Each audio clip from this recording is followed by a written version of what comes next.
que vous représentez pour sortir de la situation qui est la leur. Ousmane Sonko, comme je vous l'ai dit, souffre d'une insuffisance rénale du fait de sa grève de la faim, a eu une crise d'hypoglycémie sévère qui l'a amené à faire un malaise et à être admis aux urgences. Sa situation se stabilise. Je le répète, nous lui avons demandé de cesser sa grève de la faim et nous espérons qu'il comprendra les motifs de notre demande parce que nous considérons qu'il est trop important pour trop de personnes. Je l'ai vu à Rebus, son sort détermine le sort de milliers d'autres personnes. Ils attendent de lui qu'il soit à leur côté, y compris dans la difficulté et les épreuves que lui font traverser le régime actuel. Il y a ces avocats, je le disais tout à l'heure, il y a un des avocats, notamment mon confrère, qui a été empêché de se rendre au Sénégal. Il y a un des confrères qui était constitué dans le dossier la veille de l'audience, a fait l'objet d'une mesure l'empêchant immédiatement d'exercer son métier d'avocat. Et le client n'a pas été autorisé, enfin, le client ne pouvant pas, pour des raisons de santé, prendre part à son procès. Et puis, qu'est-ce qu'ils ont décidé? Ils ont décidé de le condamner malgré son absence, malgré l'absence des avocats. Et puis, c'est pas fini. Lorsque la décision a été rendue, le ministre en question, qui avait engagé la procédure, qui avait déposé plainte contre M. Ousmane Sonko, lorsque le verdict a été rendu, a exprimé sa satisfaction. Quelques instants après, a dit qu'il allait interjeter appel parce que ce qui l'intéressait, c'était pas la condamnation pécuniaire de M. Ousmane Sonko, puisqu'il était il était de partie civile. Mais ce qui l'intéressait, c'était l'inéligibilité de M. Ousmane Sonko. Si vous constatez, dans les sorties médiatiques des ministres, je ne parle pas des procureurs, mais des ministres, chaque fois qu'ils interviennent, ce qui ressort de leur préoccupation, c'est l'inéligibilité de M. Ousmane Sonko. Donc, l'institution, tout le monde est d'accord, l'institution judiciaire sénégalaise est discréditée par le pouvoir en place. Elle est instrumentalisée, que ce soit contre les avocats de M. Ousmane Sonko, que contre M. Ousmane Sonko lui-même. Donc, à partir de là, effectivement, est-ce qu'il faut s'attendre à ce que la justice sénégalaise repose sa tâche au droit pour rendre ses décisions, ou bien il faut une logique politique et pour pousser les autorités à prendre conscience qu'il faut que ce pays soit libéré. Donc, s'il faut attendre à ce que la justice sénégalaise donne à Ousmane Sonko l'autorisation de se présenter aux élections présidentielles, je pense que là, c'est faire vraiment preuve de naïveté. Voilà. Donc, c'est pour cette raison qu'il s'agit d'un problème politique et la réponse ne peut être judiciaire mais politique. Voilà. Oui, je souhaiterais rebondir là-dessus pour dire qu'effectivement, de ce qui est arrivé à notre confrère, je me répète, puisque c'est quand même important, de ce qui lui est arrivé, moi je pense qu'il faut retenir l'essentiel. L'essentiel, c'est quoi? C'est les difficultés que rencontrent les avocats pour exercer leur métier lorsqu'il s'agit de la défense de M. Ousmane Sonko et de toutes les victimes de la répression militaire au Sénégal ces derniers temps. Parce que mon confrère n'est pas allé au Sénégal pour faire du tourisme, il est allé là-bas en qualité d'avocat pour assurer la défense des intérêts de ses clients et de notre client commun. Je pense que c'est l'essentiel, c'est ce qu'il faudrait retenir. Et il y a une première, c'est même pas une tentative, puisque moi je me suis rendu au Sénégal, j'étais présent à l'audience correctionnelle dans le cadre de l'affaire de la diffamation. Il devait être là aussi. Bon, j'ai eu la chance d'arriver l'avant-veille, mais si j'étais dans le même avion que lui, peut-être j'aurais été aussi reconduit aux frontières.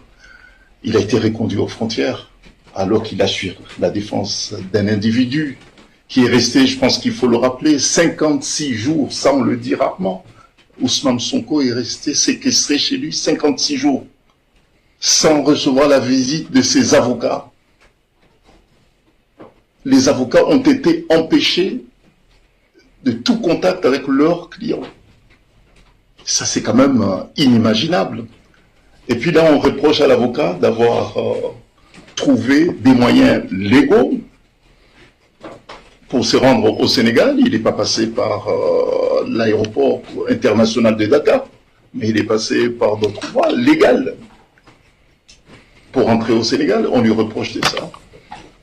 Bon, donc moi je pense qu'effectivement, bon, ça, dans d'autres circonstances, on aura peut-être, si cela s'avère utile, de parler des circonstances de son arrivée, pourquoi il est passé par la voie maritime, ou bien la voie terrestre, ou bien la voie aérienne. Mais ce qui est sûr, c'est qu'il est allé au Sénégal, non pas pour faire du tourisme, mais pour, dans le cadre d'exercice de son métier d'avocat, pour assurer la défense. Nous savons qu'au Sénégal, lorsqu'il s'agit de la défense de M. Sonko, c'est risqué.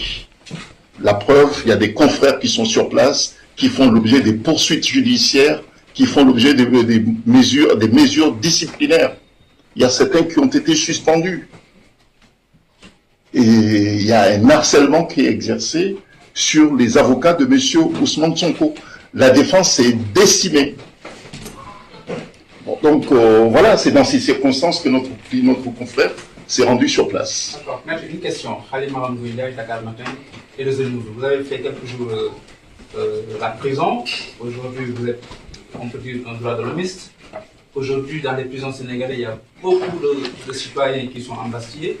Est-ce que vous pouvez nous décrire les conditions dans lesquelles, parce que le plus souvent, les prisonniers, quand ils bénéficient d'une liberté provisoire ou d'une liberté totale, ils ont des séquelles. Est-ce que les quelques jours où vous avez résidé en prison, vous pouvez nous décrire les conditions dans lesquelles les prisons sénégalaises, dans quel état elles se trouvent? J'ai dormi aux côtés de corps torturés. De corps qui portaient la trace de lourdes tortures. Il est très important que cela soit su. Des cicatrices liées à des violences policières qui n'étaient pas exceptionnelles. J'ai vu des corps qui ont été traversés par des balles. J'ai vu ces blessures dont on m'avait fait transmettre des photographies, des preuves documentaires qui ont été adressées à la Cour pénale internationale et aux juridictions françaises.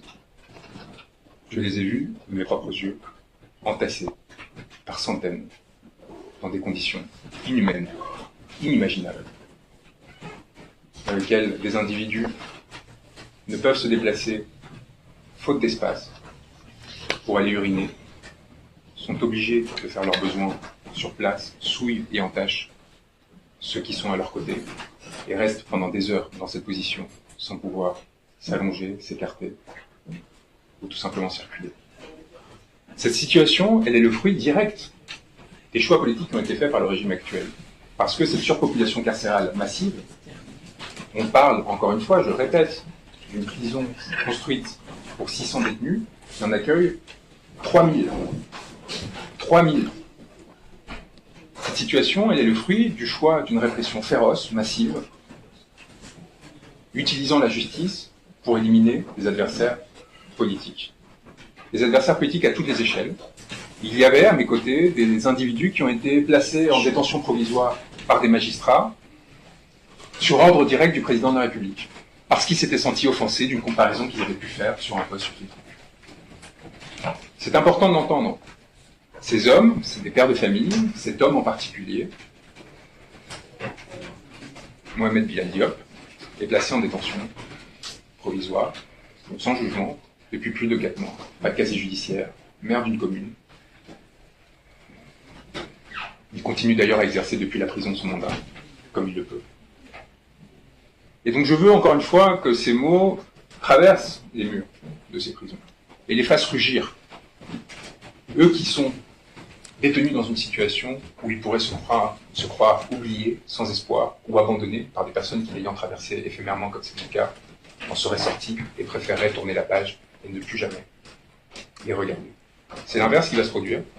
Ils ont commis l'erreur fondamentale de me faire voir ce qui ne saurait être vu, parce qu'encore une fois, même mes confrères n'ont pas accès aux chambres de détention, qui sont évidemment retenues au niveau des parloirs, donc ils entendent ce que leur dit leur clé. Mais moi, je me suis retrouvé au milieu de ces personnes,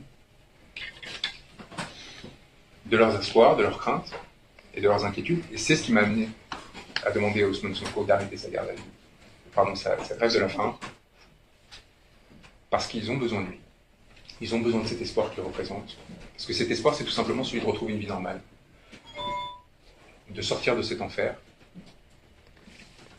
Il faut aussi que les personnes qui se rendent au Sénégal pour faire du tourisme, pour retrouver les leurs, aient conscience qu'à quelques pas de là, sur la corniche de Dakar, au centre de la capitale, des milliers d'êtres humains sont entassés comme de la volaille. Parce qu'ils ont osé penser, lutter, militer.